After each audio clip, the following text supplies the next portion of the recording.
Après le Tchad, les différents pays de l'AES, plusieurs autres pays, notamment de l'Afrique de l'Ouest, sont en train de faire quitter l'armée française sur leur sol. C'est le cas de la Côte d'Ivoire, le Sénégal, le Tchad qui fait notamment partie de l'Afrique centrale. Et cette décision, la France se proclame comme étant l'initiateur primitif.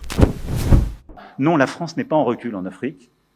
Elle est simplement lucide, elle se réorganise. Je dis ça parce que quand je lis une bonne partie de notre presse et beaucoup de commentaires, les gens, regardant avec les lunettes d'hier, disent c'est terrible, l'Afrique, on est en train de disparaître. Non, on a choisi de bouger en Afrique. On a choisi de bouger parce qu'il fallait bouger. On a regardé notre relation passée, mémorielle, culturelle. On la factualise, on l'assume, on se dit la vérité. Mais on ne cède rien à la désinformation et aux ingérences. 2, nous avions une relation sécuritaire. Elle était de deux natures, en vérité. Il y a une partie, c'était notre engagement contre le terrorisme, depuis 2013. On avait raison. Je crois qu'on a oublié de nous dire merci. C'est pas grave, ça viendra avec le temps. L'ingratitude, je suis bien placé pour le savoir, c'est une maladie non transmissible à l'homme. Et je le dis pour tous les gouvernants africains qui n'ont pas eu le courage, vis-à-vis de leurs opinions publiques, de le porter, aucun d'entre eux ne serait aujourd'hui avec un pays souverain si l'armée française ne s'était pas déployée dans cette région. Et j'ai une pensée émue pour nos soldats qui, parfois, ont donné leur vie et pendant des années se sont battus. Nous avons bien fait. On est parti parce qu'il y a eu des coups d'État. Parce qu'on était là à la demande d'États souverains qui avaient demandé à la France de venir. À partir du moment où il y a eu des coups d'État, où les gens ont dit « notre priorité, c'est plus la lutte contre le terrorisme, c'est ceci ou cela, qu'importe », la France n'y avait plus sa place, parce que nous ne sommes pas les supplétifs de putschistes. Donc on est parti. Pour la souveraineté d'un État, la présence d'une puissance étrangère n'est pas pertinente. Et voici les raisons. C'est en quelque sorte une atteinte à la souveraineté nationale, dans ce sens où la présence d'une armée étrangère peut être perçue comme une ingérence dans les affaires intérieures du pays et limitant donc sa capacité à exercer un contrôle total sur son territoire et ses décisions stratégiques. C'est un risque de dépendance militaire, puisque en s'appuyant sur une armée étrangère, l'État risque de réduire ses efforts pour développer ses propres capacités militaires et sa résilience aux menaces. Et cela peut donc affaiblir sur le long terme son indépendance stratégique. L'un des autres risques, c'est l'interférence politique, puisque les puissances occidentales pourraient utiliser leur présence militaire pour influencer les décisions politiques et diplomatiques de l'État hôte, portant atteinte à son autonomie. Il y a aussi la notion de conflit d'intérêts et des alliances biaisées. Notamment, la présence d'une armée occidentale pourrait donc compromettre la neutralité de l'État dans les conflits internationaux ou régionaux. Donc, c'est-à-dire, si par exemple, je suis le Sénégal et j'ai les bases françaises, ça me donne une certaine relation avec la France. Ce qui fait que si un jour la France se met contre un pays, moi, en Afrique, je dois être supporter en fait la France. Donc, je dois cautionner ce qu'ils font parce que justement, on a cette relation originelle. On a cette relation en amont. Et cela peut donc entraîner une prise de position involontaire dans les affrontements entre les grandes puissances, ce qui n'est toujours pas intéressant et ce qui ne garantit toujours pas l'autonomie de cet État hôte. Ceci peut aussi entraîner des réactions négatives des populations locales. Une base militaire étrangère peut être mal perçue par la population, générant un sentiment ou d'injustice, d'occupation ou d'injustice, ce qui peut provoquer des tensions sociales et des mouvements de contestation. Nous avons aussi les menaces accrues dans le sens où ça peut faire de l'État un objectif pour les groupes terroristes ou les puissances rivales, augmentant ainsi les risques de conflits sur son territoire. Et dans beaucoup de cas d'espèce, c'est aussi une forme de colonialisme déguisé, puisque cette présence peut rappeler des formes modernes de néocolonialisme, où les puissances étrangères maintiennent une emprise militaire pour protéger leurs intérêts économiques ou stratégiques. Puisque lorsque vous vérifiez ces militaires qui sont dans leur pays hôte en Afrique, où travaillent-ils vraiment? Le jour où ils sortent pour aller travailler où? Ils sortent pour aller faire la garde, monter la garde autour des entreprises étrangères qui sont en train de travailler justement dans ces pays hôtes. Mais ils ne sortent très souvent pas pour partir en première ligne sur les fronts ennemis qui nuisent à la sécurité, à l'intégrité et la stabilité du pays hôte. La présence d'une armée étrangère dans un pays peut aussi conduire à une déstabilisation régionale, dans ce sens où ça peut perturber les équilibres géopolitiques locaux et poussant d'autres pays voisins à se militariser davantage ou à adopter des positions hostiles. Après la déclaration du président Emmanuel Macron disant que c'est de la France que vient la décision primaire de quitter l'Afrique, le Premier ministre du Sénégal, Ousmane Sonko, a justement publié un article sur son compte X pour démontrer que ces propos du président de la France manquent de véracité. Voici en quelques lignes l'étendue de son article.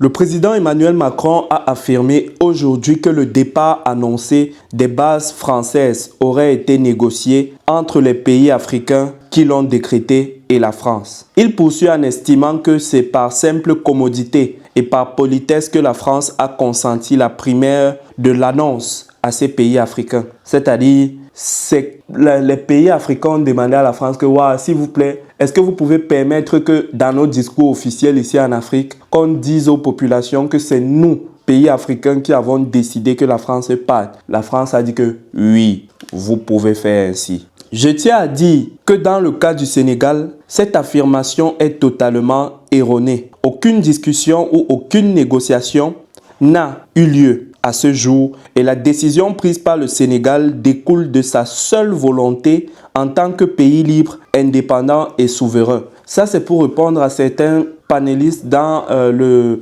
média, dont dans le nom de la chaîne d'information s'appelle Le Média, qui soutenaient le fait que la décision de base vient de la France. Un peu comme le président Emmanuel Macron le précisait. Lui pensait que la décision de base vient de la France et eux, ils sont juste, les dirigeants africains sont juste venus annoncer ça un peu plus tard que la France qui avait déjà prémédité tout ce qu'ils sont en train de faire en termes de redéploiement. Dans ce sens, ils enlèvent leurs militaires et ils changent un peu la manière de manager la présence militaire en Afrique. Parler du Tchad où en fait il y a eu révocation sèche, du Sénégal où il n'y a pas eu les discussions, de la Côte d'Ivoire où les discussions étaient amorcées et où finalement la décision est une décision conjointe.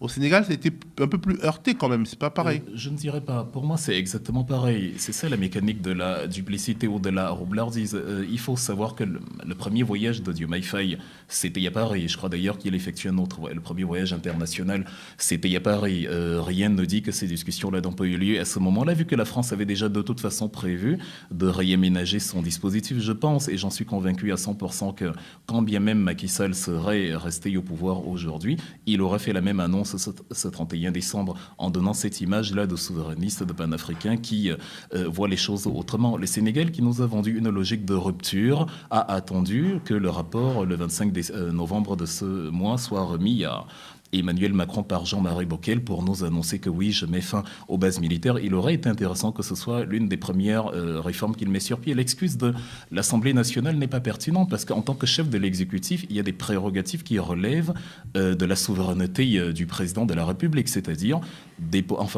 débarrasser son pays d'une présence étrangère qui va à l'encontre de sa souveraineté. Parce que imaginons que l'Assemblée nationale dit que les bases militaires doivent demeurer sur place, ça veut dire j'ai vendu un projet de souveraineté, mais finalement... Mais les accords bilatéraux sont ratifiés par l'Assemblée nationale. D'où la nécessité de rompre, quand on veut la souveraineté, on peut décider, on se réveille un matin... Diomaye Faye n'avait pas la majorité à l'Assemblée nationale. Oui, il n'avait pas la majorité, il n'avait pas la majorité à l'Assemblée nationale, mais je maintiens que quand on veut se débarrasser des bases militaires étrangères, on peut en toute souveraineté dire au pays, parce qu'il n'y a pas eu de légitimation de l'Assemblée nationale, on n'a pas fait un référendum auprès du peuple sénégalais lorsque les bases militaires à l'époque coloniale se sont installées sur... Eh bien, voici une déclaration du Premier ministre, chef du gouvernement du Sénégal, qui affirme justement que la légitimité, la décision a été prise par le Sénégal et rien que par le Sénégal. Il déclare enfin qu'aucun pays africain ne serait aujourd'hui souverain si la France ne s'était déployée. Constatons que la France n'a ni la capacité ni la légitimité pour assurer à l'Afrique sa sécurité et sa souveraineté. Bien au contraire, elle a souvent contribué à déstabiliser certains pays africains comme la Libye avec des conséquences désastreuses notées sur la stabilité et la sécurité du Sahel. Et c'est enfin le lieu de rappeler au président Macron que si les soldats africains, quelquefois mobilisés de force, maltraités et finalement trahis, ne s'étaient pas déployés lors de la Deuxième Guerre mondiale pour défendre la France, celle-ci serait peut-être aujourd'hui encore allemande. Que pensez-vous de cette réponse faite par le ministre Ousmane Sonko, Premier ministre de l'État sénégalais? Parallèlement, du côté du Bénin, Kémy Séba, le président de l'ONG Urgence panafricaniste, se présente désormais comme étant candidat à la présidentielle au Bénin. Pensez-vous qu'il va réussir à braver ce challenge et pensez-vous que la population sera de tout cœur avec lui afin de le comprendre dans ses idées, dans sa vision et adhérer de manière objective à ce qu'il prévoit pour le Bénin en particulier et pour toute l'Afrique en général? Signalez en commentaire, c'est une thématique que nous allons traiter dans les prochaines productions. Drawfit Media. Vous rêvez d'écrire un livre, mais vous ne savez pas par où commencer. Vous êtes écrivain en herbe, entrepreneur, cherchant à partager votre expertise ou simplement passionné d'écriture. Drawfit Édition présente son coaching privé sur l'écriture de livres, une formation en ligne conçue spécialement pour vous. Avec un accompagnement individuel, bénéficiez de conseils personnalisés, de techniques éprouvées et d'un suivi adapté à votre rythme. Et donnez vie à vos projets littéraires. Écrivez juste au numéro qui s'affiche sur l'écran et nous nous ferons un plaisir de vous accompagner. Drawfit Édition, la maison des porteurs de rêves.